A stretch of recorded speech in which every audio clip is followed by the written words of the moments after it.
Layman's evangelical fellowship విశ్వాసమే విజయము అనుదిన ధ్యానములు ఫిబ్రవరి 26వ తారీఖు.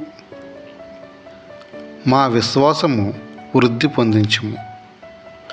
అపోస్తలులు మా విశ్వాసము అభివృద్ధి పొందించుమని ప్రభువుతో చెప్పగా, లూకాసు వార్త 17వ అధ్యాయము 5వ వచనం. మన అవసరతలతో దేవుని దగ్గరకు వెళ్ళడము మనము నేర్చుకున్నాము. కానీ దురదృష్టవశాత్తు దేవుడు మనము చేసే వేల కొలది ప్రార్థనలకు జవాబులు ఇచ్చినను ఏదైనా కష్టము వచ్చినప్పుడు మన దుష్ట హృదయము ఇప్పుడేమి జరుగుతుందో అని అంటుంది. అది అనుమానపు దుష్ట హృదయం. దేవుని ఆత్మ, నీవెంత బుద్ధిహీనుడవు, నీ జీవితములో ఎన్ని వందల వేల సార్లు విడుదల పొందావు, దేవునిపై ఇప్పుడు విశ్వాసము ఉంచలేవా, దేవుని నమ్మలేవా, ఆయన బాహువులలో చంటిబిడ్డ వలె నిద్రపోలేవా అని అడుగుచున్నాడు.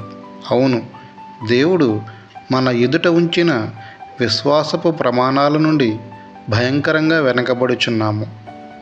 మనము ఇకనైనా మేల్కొని దినదినము విశ్వాసములో ఎదగాలి. దేవునిలో మన విశ్వాసాన్ని తగ్గించడి, బలహీనపరచడి కారణాలు కొన్ని ఉన్నాయి.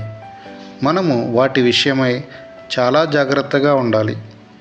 మనకు లోక సంబంధమైన మనసు ఉంటే మన పొరుగువారి వస్త్రములు మరియు సామాగ్రిపై దృష్టి ఉంచి వాటి ఖరీదును అంచనా వేయటానికి పూనుకొంటాము. అటువంటి లెక్కలు నీ విశ్వాసాన్ని తగ్గించేవి మాత్రమే. నీవు మన గొప్ప దేవునిని చూచి, నా విశ్వాసము తగినంతగా లేదు అని చెప్పాలి. ప్రపంచపటము ముందు నిలవబడి ఒకచోట గుర్తుపెట్టి, ఓ దేవా, నీవు సర్వలోకానికి వెళ్ళి అన్నావు గాని ఇదేంటి, ఇంత చిన్న మూల ప్రాంతమా, ఇంతేనా మేము చూచుకునేది? నా విశ్వాసము ఎక్కడ? నాకు విశ్వాసము దయచేయము. ప్రపంచమంతటికి సువార్త ప్రసారము చేయబడనేమో. సంవత్సరానికి ఎన్ని లక్షల రూపాయలు ఖర్చు అయినా సరే అది చుట్టూ వెళ్ళని.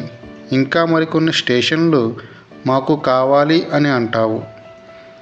ఆయన తన ఎదుట ఉంచబడిన ఆనందము కొరకై అవమానమును నిర్లక్ష్యపెట్టి సిలువను సహించి. హెబ్రీ 12:2. విశ్వాసులలో ఒక సుగుణము అవమానమును నిర్లక్ష్యపెట్టడము.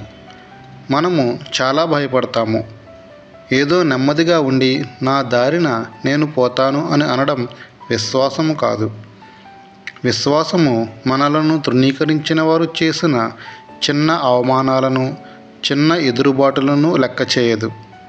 విశ్వాసము గల ఒక వ్యక్తి, పరిశుద్ధపరచబడిన ఒక వ్యక్తి తనను దీనునిగా చేసే అవకాశాలను స్వీకరిస్తాడు.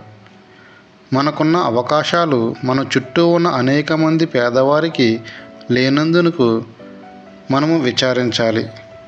ఉదయం నుంచి రాత్రి వరకు వారు వ్యర్థమైన శ్రమ పడతారు. దేవుడు మనకు అనేక అవకాశాలను ఇచ్చాడు. మన విశ్వాసము వృద్ధి చెందుతుందా?